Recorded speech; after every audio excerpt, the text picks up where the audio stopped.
أعوذ بالله السميع العليم من الشيطان الرجيم. بسم الله الرحمن الرحيم. الحمد لله رب العالمين، الصلاة والسلام على سيدنا محمد وعلى آله وصحبه أجمعين. We're still in the chapter of the Riba. قال وعن أبي سعيد الخدري رضي الله عنه أن رسول الله صلى الله عليه وسلم قال لا تبيعوا الذهب بالذهب إلا مثلا بمثل ولا تشفوا بعضها على بعض ولا تبيعوا الورق بالورق إلا مثلا بمثل ولا تشفوا بعضها على بعض ولا تبيعوا منها غائبا بناجز. So this hadith is very practical and is the basis of what's called Riba al-Fadl. Riba al-Fadl is when you're trading two similar commodities, and al-Fadl means ziyad al-farq, the difference between the two commodities in quantity or value, as we're going to mention inshallah. And the dhahab, what is the dhahab? Is the gold. So it has three different forms, right? It could be the raw material. This is what people hoard and store normally, right? When you buy an ounce or the coins now,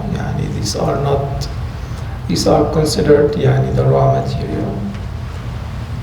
The second one is the currency, and naqd, as it used to be traded with till last century, right? Till late, even after the Ottoman Empire, people still traded with gold. شو كانوا يسموها مولانا الرشالي، ما هيك الليرة الرشالي والعثماني الليرة العثمانية كله هذا كان gold. And the third one, which is the applicable one, most applicable, is the fabricated المشغول, the jewelry, المجوهرات. So the Prophet ﷺ is saying, do not trade gold for gold unless it was similar quantities. And he's emphasizing that لا تشفوا بعضها على بعض, do not increase the amount of one over the other. الشف الزيادة, right? And so here there are two, as we're going to mention inshallah next week in the following hadith. So there are two conditions for trading gold for gold, and the same thing applies for silver, because silver was more common. It is not as common these days because most of the jewelry is gold, right? So there are two conditions: al-mumathali, that they have to be equal in amount, equal in weight,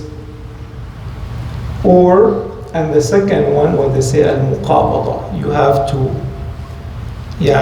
buy and sell at the same session. What does that mean? The first one, the second one, is you cannot go and buy jewelry and pay for it, وَلَا تَبِيعُوا مِنْهَا غَائِبًا بِنَاجِزٍ, and do not sell something that's present with something that is absent. So I'll give you an example in order to make it clear for you. This is the practicality of it. What happens, a lot of women go and she has an old bracelet and old ring and whatever. She goes, okay, take these and I need what? يعني a new necklace, for example, right? So trading this for that, so the jeweler would say, okay, this is, يعني, I'm gonna give you $2,000 for this. The new necklace is $2,500, so you pay me a difference for $500, right? This cannot happen. So you have to sell the old jewelry, take the money, with that money you buy the new jewelry. Is that clear? And the second aspect of it, that even if you're not trading gold for gold, you cannot buy the gold, and for example here jewelry, with what? By taking a debt for it in installments. You say, okay, and this is very common, right? But you go and buy the jewelry. This is very common. صيغة ما هيك بسموها عندنا يعني إنه and you're gonna buy it for $10,000, let's say, and you say, okay, I'll pay you $1,000 every month. It is not allowed. So you have to pay cash upfront for that. Is that clear? That applies to the silver as well. And this is يعني something, I have to give you one opinion for Ibn al-Qayyim rahimahullah. He said that the reason scholars understood what the scholars understood from the hadith of the Prophet alayhi salatu wasalam, the illah of the hadith, why the dhahab cannot be traded for the abqab al-thamaniya or naqliya, because it is used for currency. And he said when the gold is fabricated, it becomes mashghul, it is a sil'a anymore, it is not dhahab anymore.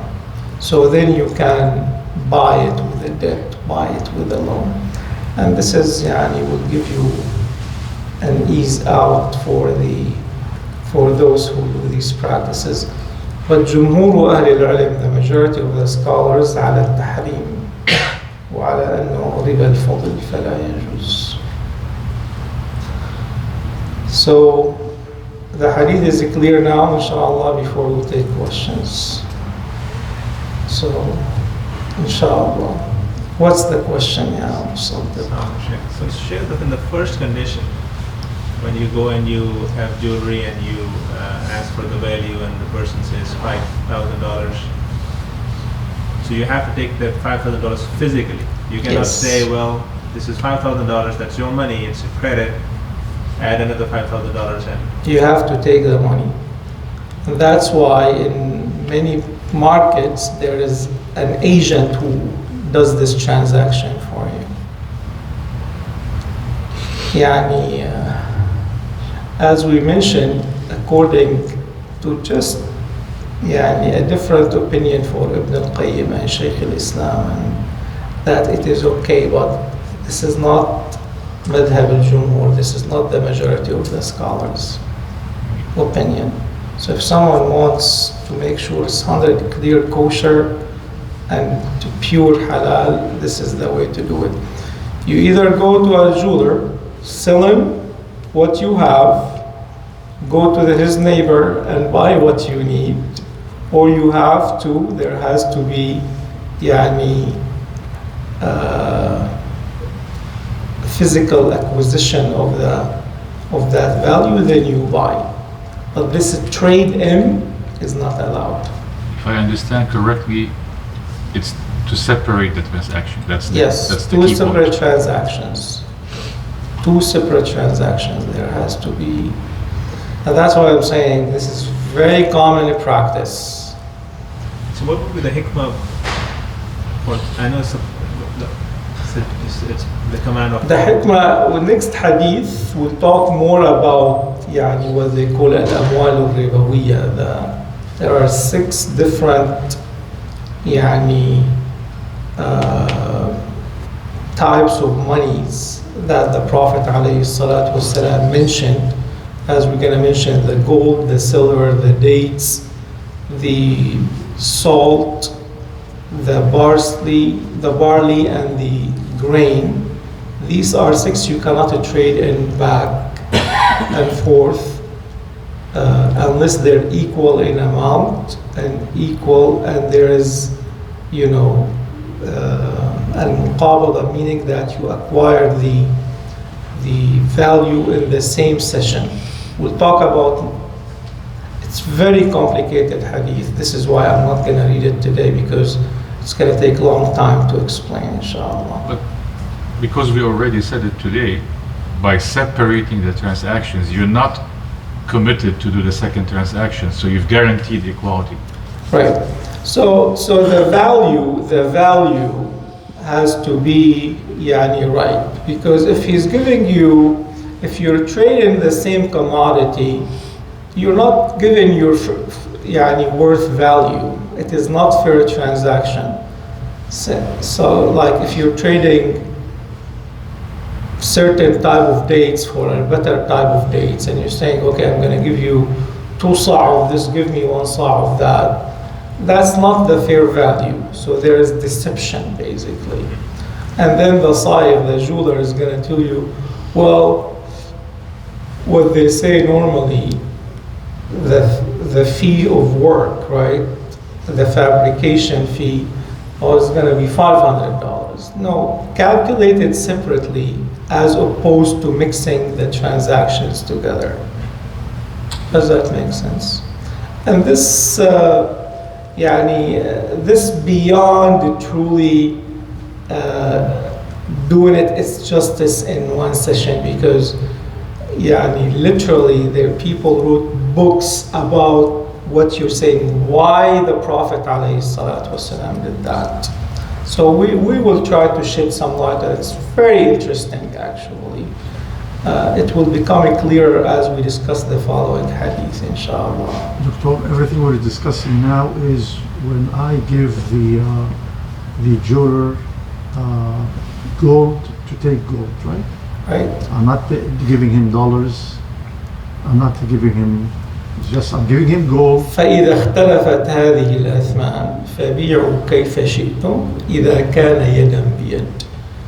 When the asnaf, when these types of monies are different, then المماثلة تسقط. There is equality in amount is not applicable anymore. لكن المقابضة تشترط. There has to be هاء وهاء. You take, I take. خذ وهات So next, inshallah, so we're not ahead of ourselves. Again, we'll talk more about these things. So if they're equal, if they're similar, they have to be equal, and there has to be fulfillment of payment at the same session. But isn't this what I've done? I take old jewelry and get new one. That's No. إذا كان نفس المال نفس البضاعة, you cannot do that. You have to take the money, you have to buy back. Except as we mentioned, this is قول الجمهور, this is المعمول به You mean money, dollars? Yeah. So when there was no dollars, there was. You take a different, that's what the Prophet ﷺ. So he would take gold. You take darahim or something different, or dates or whatever, and then you buy back. Again, there is the hadith when the Prophet ﷺ was brought the tamr from Khaybar, and this is the 3rd or the 4th hadith, inshallah. And the Prophet ﷺ said, اسمه جنيب كان.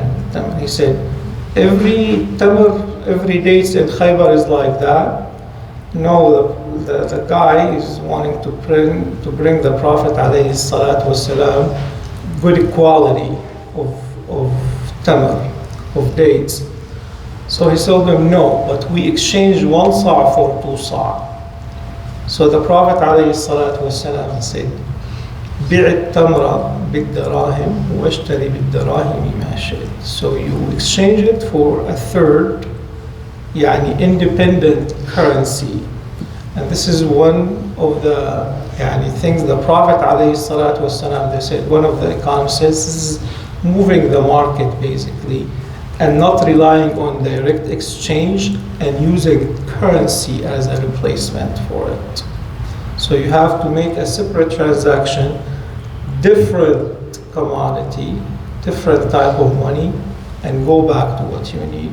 So this way there is no deception, there is no basically.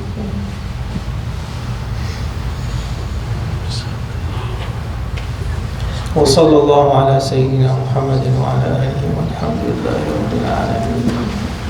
You said the instrument, you cannot do the instrument of the gold, right? You cannot. It's just gold and silver, not other thing, right? Gold and silver. Yes, you cannot. Not other, like not diamond or anything. Not other materials. That's correct.